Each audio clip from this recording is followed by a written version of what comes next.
WhatsApp guys, আমরা আবার বেরিয়ে পড়লাম। শনিবার দিন আমরা এই জন্য বেরিয়ে পড়লাম। কোথায় যাওয়া যায়, ঢাকার আশেপাশে যে জায়গায় নিরিবিলি আছে সে জায়গায় আমরা চলে যাব। সাথেই থাকুন, শেষ পর্যন্ত দেখে থাকুন। নিয়ে বেরিয়ে পড়লাম, যাচ্ছি অটো সন্ধানে। ফাইনালি আমরা গাড়িতে উঠে গেলাম। আমরা এখন যাচ্ছি বাড্ডা থেকে একটু ভিতরের দিকে, যেখানে শহরের কোলাহল থেকে একটু নির্জন জায়গায়, যেখানে শান্তির নিঃশ্বাস নেওয়া যায় সেই জায়গায় যাচ্ছি। সাথেই দেখুন। যেতে যেতে এটি দেখছেন আপনারা, এই ব্রিজটির নাম হচ্ছে সাতারকুল ব্রিজ। সাতারকুল ব্রিজ হয়ে আমরা সামনের দিকে এগিয়ে যাচ্ছি। মানে চাঁদের গাড়িতে করে যাচ্ছি এখন ভ্রমণে। কারণ হচ্ছে কি, আমরা যে অটোটায় উঠেছি অটোটার ছাদটা আমরা খুঁজে পাচ্ছি না। তারপর আর কি বলতে বলতে আমাদেরকে অটো নামিয়ে দিল ওয়ান্ডারল্যান্ড পার্কের সামনে। তারপর আমরা এখান থেকে যাব সামনে। আমরা বলেছি আমরা শহরের কোলাহল থেকে দূরে যাব, সেহেতু আমরা অটো থেকে নেমেই আমরা হেঁটে হেঁটে যাচ্ছি নির্জন কোনো জায়গার খোঁজে। আপনারা যে বাম সাইডে দেয়ালটি দেখছেন, এখানে আছে আপনার একটি ওয়াটার পার্ক বা সুইমিং পুল। এখানে আসলে একটা ফিল পাওয়া যায়। দেখেন, যেরকম বেলা গোড়ালেই রাখাল গরুর পাল নিয়ে আসে, বাড়ির দিকে রওনা দেয়, সেই ফিলটা কিন্তু এখানে পাওয়া যায়। তো আমরা শহর থেকে দূরে যাচ্ছি, তাই দুর্গম রাস্তা পেরিয়ে আমরা বন জঙ্গলে, ঘন জঙ্গল থেকে দিয়ে যাচ্ছি, মেটু পথ ধরে যাচ্ছি গ্রাম অঞ্চলের খোঁজে। এই যে ওমা, গিয়ে দেখি সে কি এক লঙ্কা কাণ্ড। গিয়ে দেখি যে পায়ের টাকনুগুড়ের সমান হচ্ছে বালু দিয়ে রাস্তা পারা। ওখানে গেলে আমরা বালু দিয়ে মাখামাখি করবো, তাই উল্টো পাশে চলে আসলাম। এগাতে শুরু করলাম ইউআই ইউনিভার্সিটির দিকে, 100 ফিট যেটাকে বলে। তো যেতে দেখছি যে কৃষকরা রাস্তার পাশে, মানে খালের পাশে হচ্ছে অনেক রকমের সবজি চাষ করে রাখছে, যাদের নিজেদের চাহিদা মিটিয়ে তারা বিক্রিও করতে পারে। তারপর আর কি আমরা ইউআই ইউনিভার্সিটি হয়ে পাশ দিয়ে যাচ্ছিলাম এই মসজিদের দিকে। যেতে দেখি অনেক সুন্দর একটি মসজিদ করেছে। তারপর আমরা এর ভিতরে যাওয়ার চেষ্টা করব।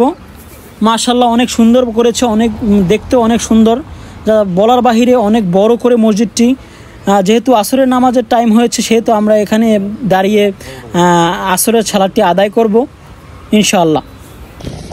যেতে যেতে আমাদের আসরের নামাজের সময় হয়ে গেল, তাই নামাজটা আদায় করে নিলাম আলহামদুলিল্লাহ। তারপর আমরা যাব অন্যদিকে। আপনারা আবার বলবেন যে আপনারা একা একা মসজিদটি দেখলেন, আমাদেরকে দেখালেন না। সেজন্য দেখেন, মসজিদটি ভিতরে অনেক বড় জায়গা, সামনে একটি অংশ অবশ্য রয়েছে। এখানে প্রায় অনেক হাজার হাজার মানুষ নামাজ পড়তে পারবে। আমার মনে হয় তো 10,000-এর উপরে মানুষ নামাজ পড়তে পারবে। 4 তলা বিশিষ্ট অনেক বড় একটি গম্বুজের সাহায্যে মসজিদটির সৌন্দর্য আর দ্বিগুণ করে বাড়িয়ে তুলেছে। দেখতে মাশাআল্লাহ, সুবহানাল্লাহ, অনেক সুন্দর লাগছে। অনেক বড় জায়গা নিয়ে অনেক বড় করে করা হয়েছে, যেহেতু ইউআই ইউনিভার্সিটি এবং ওনাদের মেডিকেল কলেজ আছে ওখানে। তো আবাসিক এলাকা মিশিয়ে অনেক বড় করে মসজিদটি করা হয়েছে। তারপর যেতে যেতে কি আর দেখলাম যে ইউআই ইউনিভার্সিটির বড় ভাইয়েরা ক্রিকেট খেলছে। সেই ক্রিকেট খেলাও আমরা কিছুক্ষণ উপভোগ করলাম। বলতে বলতে আমরা একটু গ্রামের ভিতর চলে আসছি। এখানে বলতে গেলে আশেপাশে একটু বিল্ডিংয়ের সংখ্যা কম। যেহেতু আমরা ভালো একটি জায়গায় থাকি, সেহেতু গ্রামের দিকে চাইতে একটু সময় লাগে। আমরা চলে আসছি বসুন্ধরার ভিতরে। বসুন্ধরা থেকে একটু গ্রামের সাইডে। জায়গাটি অনেক সুন্দর। এই জায়গাটা আগে খোলা ছিল না, এখন খোলা আছে। দেখতে অনেক ভালোই লাগছে, খুব নিরিবিলি পরিবেশ। আশেপাশে ওই পাশে হচ্ছে গিয়ে আপনার বসুন্ধরার মেইন সিটিটা। ওখান থেকে নীলা মার্কেট 300 ফিট যাওয়া যায়।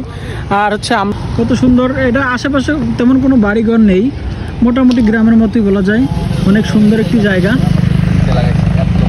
সবাই তো চায় শহরের ইট পাথরের কোলাহল থেকে একটি মুক্ত করে এসে কিছু ফাঁকা জায়গায় সময় কাটানো, মুক্ত বাতাসে।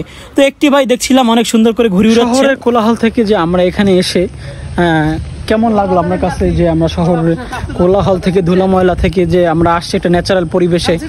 সেক্ষেত্রে আপনি অন্যান্য দিনের থেকে আজকের দিনটা আপনার কাছে কেমন লাগছে? ভালো লাগছে। মানে গ্রামের ধুলা বালু গাড়ি আমরা এই ঐতিহ্যবাহী এলাকা আমাদের এইটা আসি, আমাদের খুবই ভালো লাগছে। ধন্যবাদ। আর উনি হচ্ছে আমাদের সেলিম ভাই। উনি ক্যামেরার সামনে কথা বলতে অনেক লজ্জা পাচ্ছিল, ওনাকে জোর করে কথা বলেছি। ধন্যবাদ সেলিম ভাইকে। যেহেতু সূর্য মামা আমাদের কাছ থেকে বিদায় নিচ্ছে, সেই জন্য আমরাও চলে যাব এখন বাসার উদ্দেশ্যে। সবাই ভালো থাকবেন। আসসালামু আলাইকুম।